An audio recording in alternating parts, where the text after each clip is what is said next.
Hello. Hi.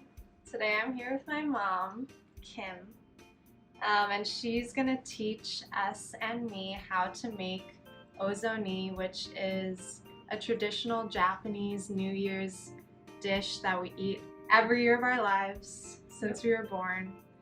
And now she's gonna show me how to make it so that I can know forever. Yeah, so the tradition carries on. My whole life, we always had New Year's at our house, and relatives would come over from New Year's Eve and spend the whole night, and they'd cook all night long. But for Ozoni, it's really important that you eat it first thing in the morning. It's supposed to be the first thing that you put in your mouth in the morning. And so my kids have been taught that. That's Drilled into us. Yeah. So the way that we start it is you fill a pot with water. A lot of times the tradition is to, if you're going to do it from scratch, you would buy what you call kombu or dried seaweed, and also dried ebi, which is shrimp, and you would wrap that in cheesecloth and you boil it for a couple hours. I don't normally make it that way. I've always just made it with what we call dashinomoto packets with these, and it's got to be shrimp, dashinomoto. So our family tradition is always to use shrimp. Ozoni typically, like the ingredients and how you make it varies by region in Japan, but also household. So our family's from the Kumamoto area in Japan, which is on the southern end by the ocean. So that's why we make our dashi with shrimp. And we also add clams later, and it's more of a seafood base. So you just have to keep adding these packets. I know it's going to take quite a few with this amount of water, and you have to just taste it as you go along to make sure the flavor is correct. So you just start out by flavoring the water, you taste it, and then as you add other things in, you would continue to taste it to make sure it's still got enough flavor. So I'm going to taste it. And that's tasting pretty good already. So we're gonna just let it go for now. Then the next thing we're gonna do is we're going to, we have dried shiitake mushrooms, and what you do when you get it is you soak it. So I put it into a pot, I put hot water on it, and I mean, you can soak it for, I usually don't soak it very long, maybe an hour at the most.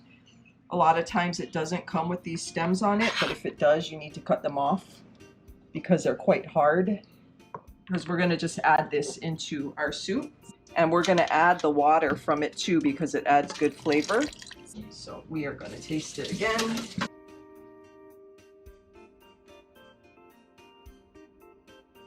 So then what we're going to do is then we add clams. So these are called hokigai clams, and they're quite expensive. This can cost $24. So normally for New Year's, I'll add probably about 5 cans of this. But if you don't want to spend that much money on making it, I would add 1 or 2 cans and then add this kind of just, you know, chopped clams. But you use all of the broth, which we call shiru, which is soup. But these, you have to cut these. And this, I think, is something like special for our family, Ozoni. Yes. So we just cut this up. And since it's expensive, you gotta cut it small. And this is my mom's favorite meal in the world. It is. If I had to choose one thing to eat for the rest of my life, it would be this. It's my favorite. So I'm gonna just grab it and throw it in the pot.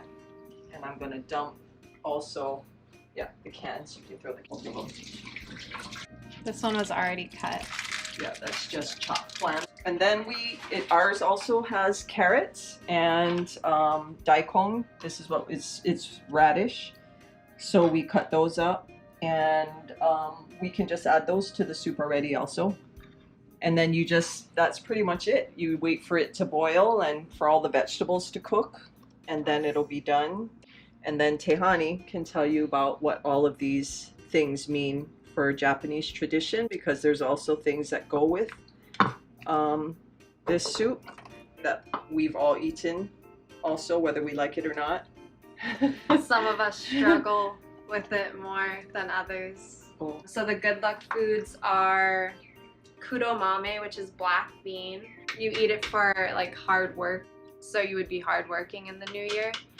And then also ume, which is like a pickled plum, and that's for good health.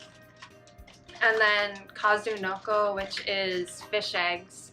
It's really like crunchy and salty. Yucky and fishy. And that's for fertility. And then we also drink sake, even the kids. But it's like, Yeah. you do it in like 3 little drops. Yeah, it has to be poured in 3.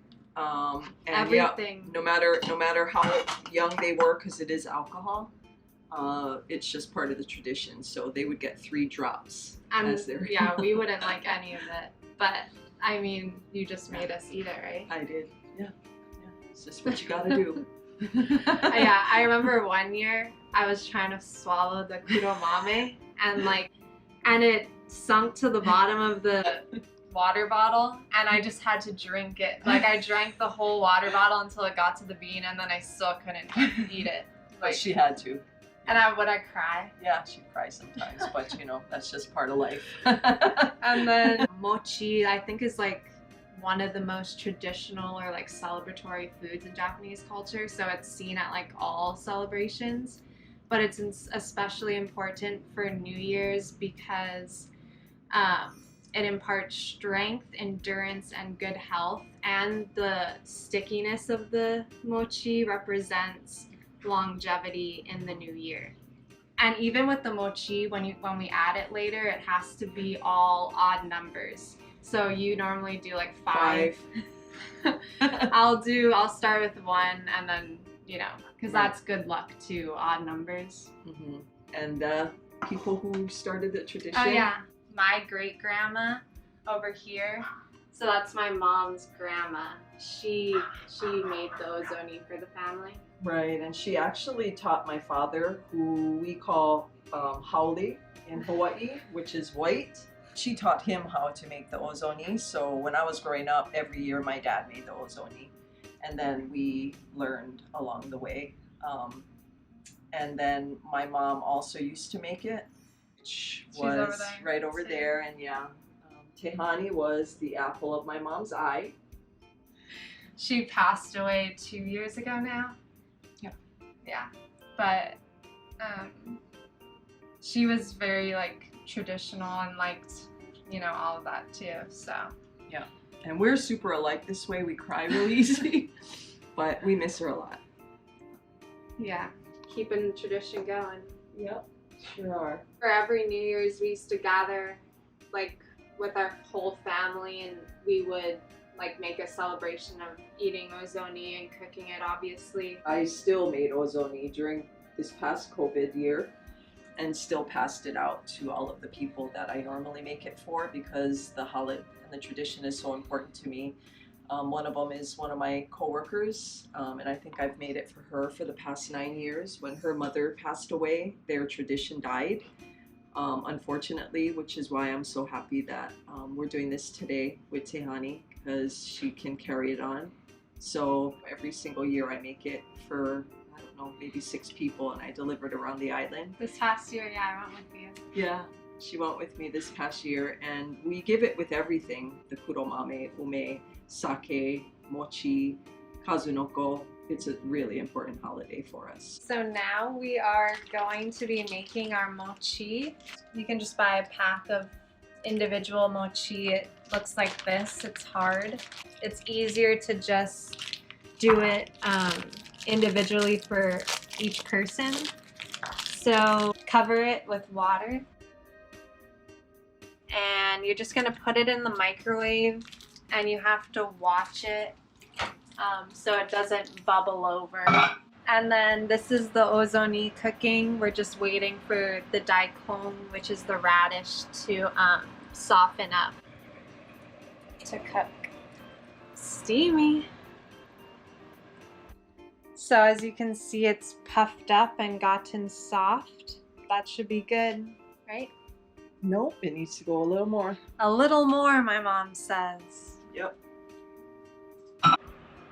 You see it rising.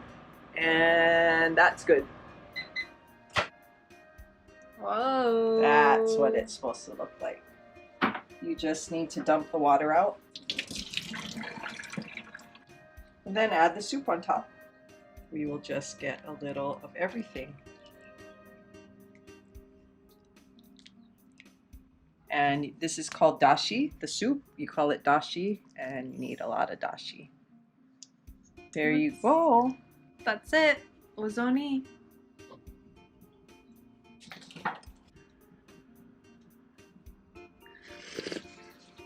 Oishi. Thanks, Mama, for showing me how to make ozoni. And I don't know when I'll start making it, maybe 10 years when you don't make it. Yeah. But yeah, thank you. She is my heart. We're really happy that we could share it with you. Maybe one of you or a couple of you could try it. It's really special to us, so we hope you enjoyed it. Yeah.